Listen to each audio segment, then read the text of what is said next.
Hey everybody, welcome back to Bakery Restart. I'm Bread, and today we're finally doing an in-depth guide on one of my absolute favorite characters, Lilith. She's an HP scaling CC unit that excels in both full CC comps and Bruiser teams. Lilith's entire gameplay revolves around her skill 3 and applying her debuff Graceful Mischief, which I will henceforth call her balloons, as it's quite a mouthful. Tea Time applies balloons to all enemies with a 2-turn timer that stuns them at the start of their turn, effectively providing a 2-turn stun after 1 turn of delay. Importantly, there is the key phrase, gain an extra turn, at the bottom of the skill, which makes her always do skill 3 followed up by skill 2. Her skill 2 pops one of the balloons and pushes the targeted enemy back while debuffing the entire team with speed down. So, the one unit she pushes will sit there far back in the turn meter bar with a stun, so they're just gone for full 2 turn cycles, and then you have to deal with the rest of the enemies for 1 turn, and then they're stunned for 2 turns right after that. It's a very powerful CC effect. And the fact that both her skill 3, skill 2 and skill 1 all scale off HP makes her do way more damage than any of the other CC units in the game currently. While also, because it's HP, providing a lot of tankiness.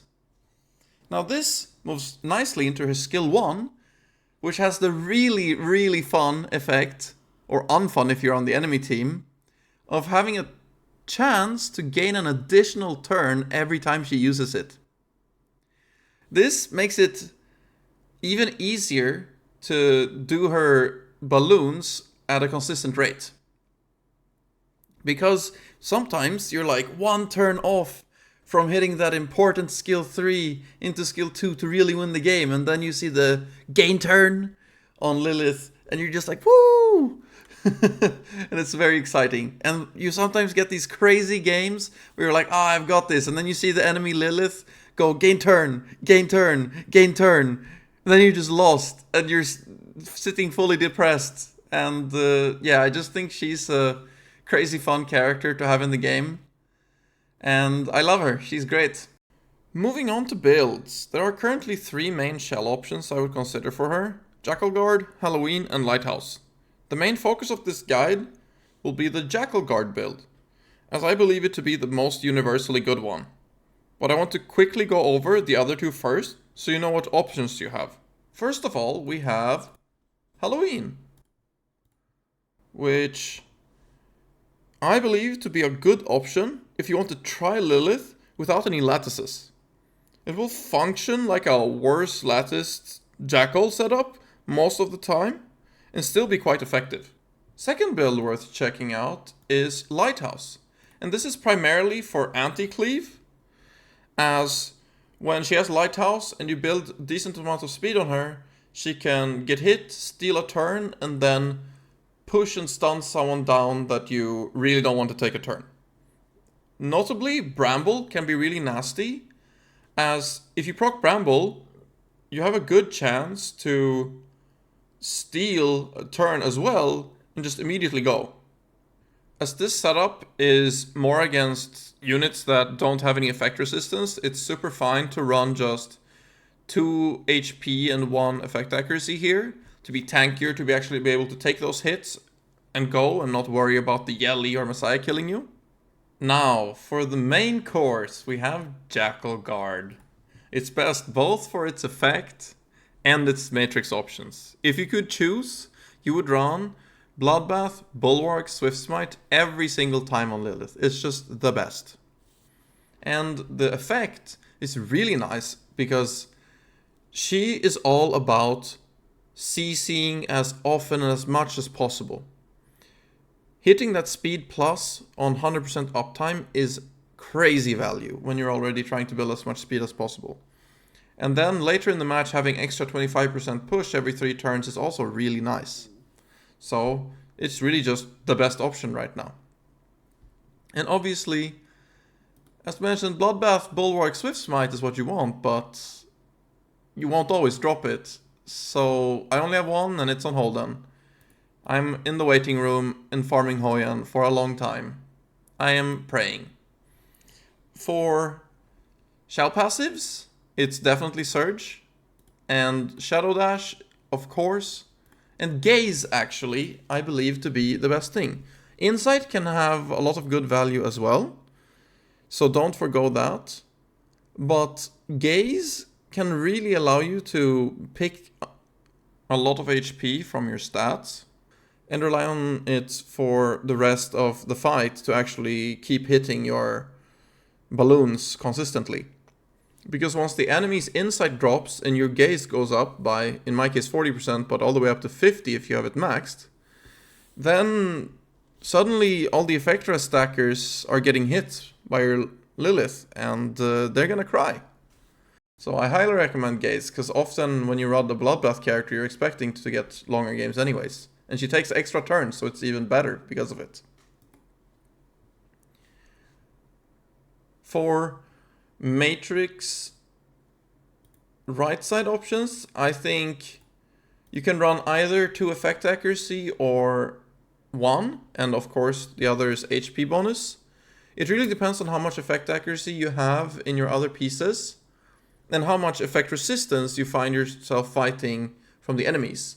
Currently, all my opponents are stacking a lot of effect resistance, so I've even considered going triple effect accuracy, but I feel like that would defeat her purpose a little bit, as she actually does good enough damage to be a solo DPS with 1 HP bonus set. For Lilith's skill priority, I would always invest in her skill 3 first, as increasing the chance to 100% is nice for both of level 3 and level 4, but the main selling point is the level 5, actually. Because what you really want with Lilith is to hit a lock on the enemies. And you can't really do that unless you have the cooldown down to 4. Because this is effectively a 3-turn cooldown since she takes an extra turn. And then you have the Jackal to speed you up. And if the enemy is sufficiently slower than your setup is, when she provides speed down and so on, they will be stunned by her and then re-stunned before they can take that stun turn. And then you can infinitely loop that and let no enemies ever take a turn. And for that, unless you're running Halloween, skill 3 max is kind of required. Obviously, skill 1 to level 4 for the speed is always great. Level 5 for the increased chance is actually really nice. I just haven't done it because lattices are very scarce. Skill 2 though, I believe is mostly whatever, because pushing someone 60% or 100% is not really a big difference. And you're running enough effect accuracy to pretty reliably hit the speed down anyways. And it always detonates the bomb. The chance to hit the bomb is from skill 3 and not counted in skill 2 whatsoever. So I believe letting this sit on level 1 for the rest of time is the way to go. Lilith's role in a team is really all about being a nuisance to your enemies. Truly a queen of mischief, as you say. Like, they can't ignore her, but they also struggle to attack her because she's relatively tanky. And then she will eventually hit her stuns on enough enemies that they're missing 2 or 3 people per turn cycle to do anything. And the rest of your 3 guys are just gonna completely run over the enemy team. And sometimes Lilith can be enough on her own to kill an enemy team if she just has a little bit of support in, for example, a Lily or a Doki. And a healer like a Sanya or something. I believe Lilith is such a clutch pick in so many situations in draft. And my opponents agree with me. She's frequently banned against me by many players. She's just so annoying to deal with and have to think about constantly in draft. Like, wait, does this draft just lose to Lilith? And the answer is quite often, yeah. So you have to pick a unit to fight her. And I think that is a great transition into the team building section of this video. Lilith performs great in both full Bruiser setups and full CC setups. And she can be the bridge you need to run a bit of both. In this example, we have Fushu, one of the best cycling units, but also a healer. Doki, CC unit, is anti-CC unit that is normally very good against Lilith, but it also happens to be very good with Lilith by providing even more speed for her, so it's way easier to hold that lock on the enemies with her stuns.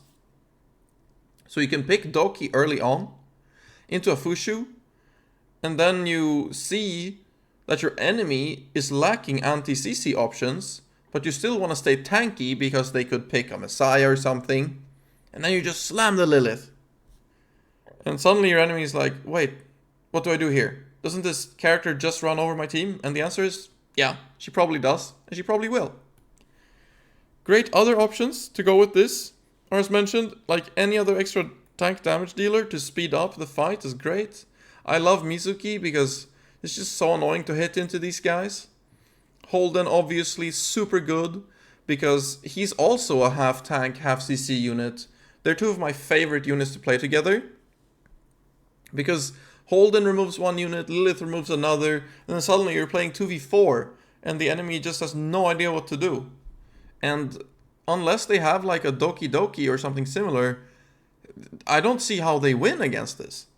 And if you start off with Doki Holden, for example, and then you pick up Fushu Lilith or whatever healer you want, a lot of the time that's just over. They have to ban one of these and then you can get whatever you want through. But you can also just play Lilith in whatever regular tank setup you want, to be honest.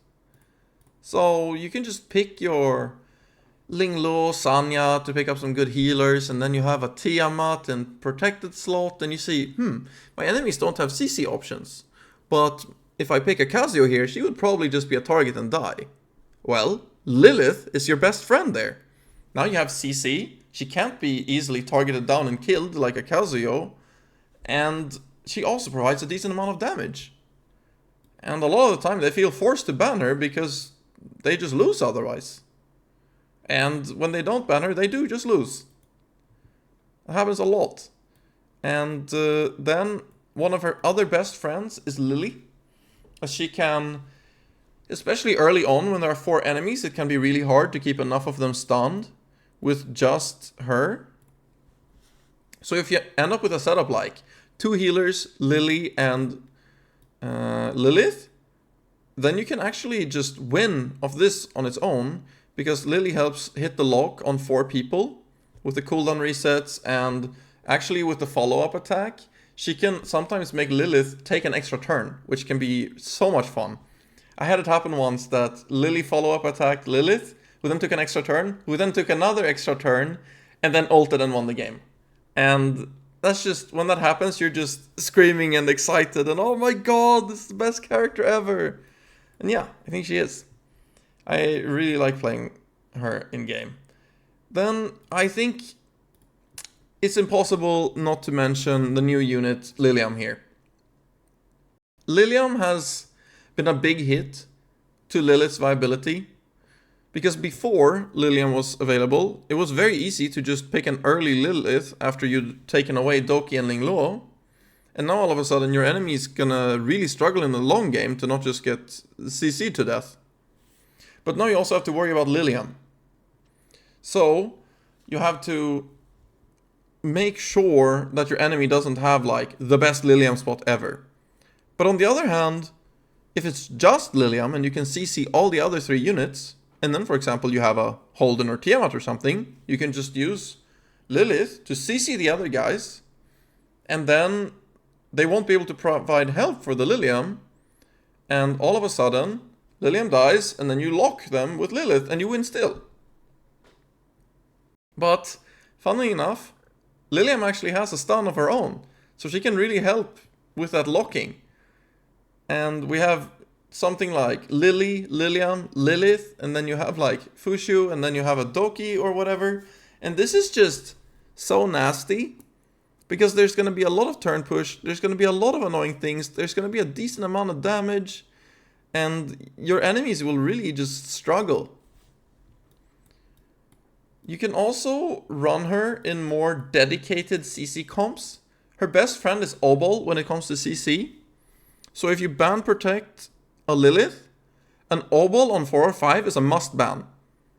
Because if Obol hits the stun, then if Lilith ults, she can just not use S2, or just use it for the speed down, and all the guys that are stunned will then the next turn they come around be stunned again, and then be stunned again. So that's 3 turns gone, and then Obol stuns again, and then Lilith stuns again. So these two can perma-stun a team from the get-go very easily.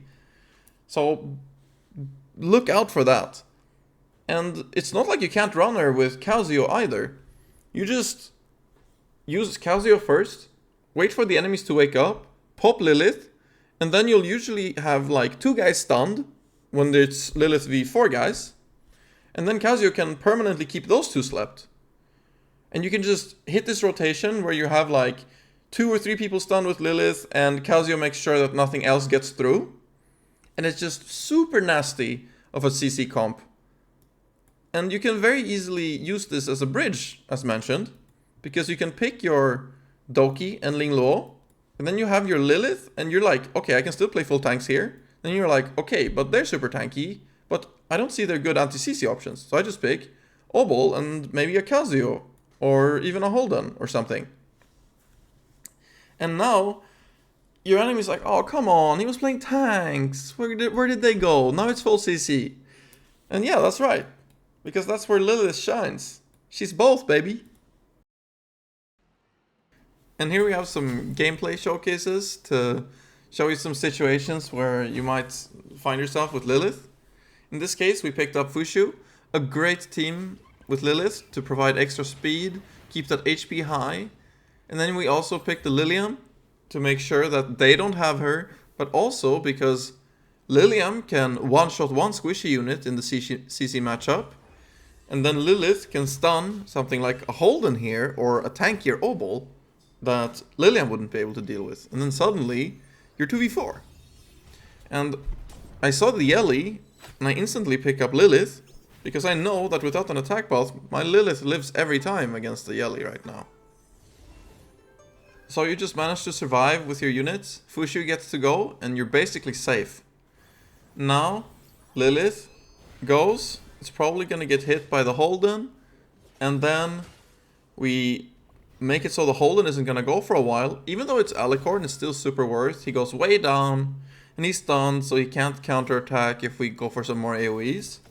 And then Lilium takes care of the Yelly, and now he has the CC, but we're going to live through everything because of Fushu.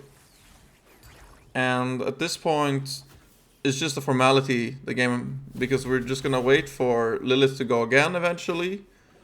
And then they're all stunned, and then Lilium is gonna kill another, and then eventually it's gone. So yeah. And in this next one, we see why Lilith actually can work fine into Lilium in many cases. It really just depends on what the enemy comp is.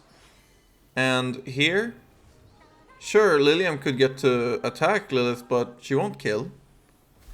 And Lilith will disrupt the other 3 units a lot, making it so our Mizuki can just run rampant and keep slapping people.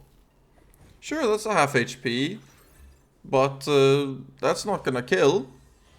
And then you do the thing that you should do a lot when you run Sanya Lilith, which is boost her HP by 20%.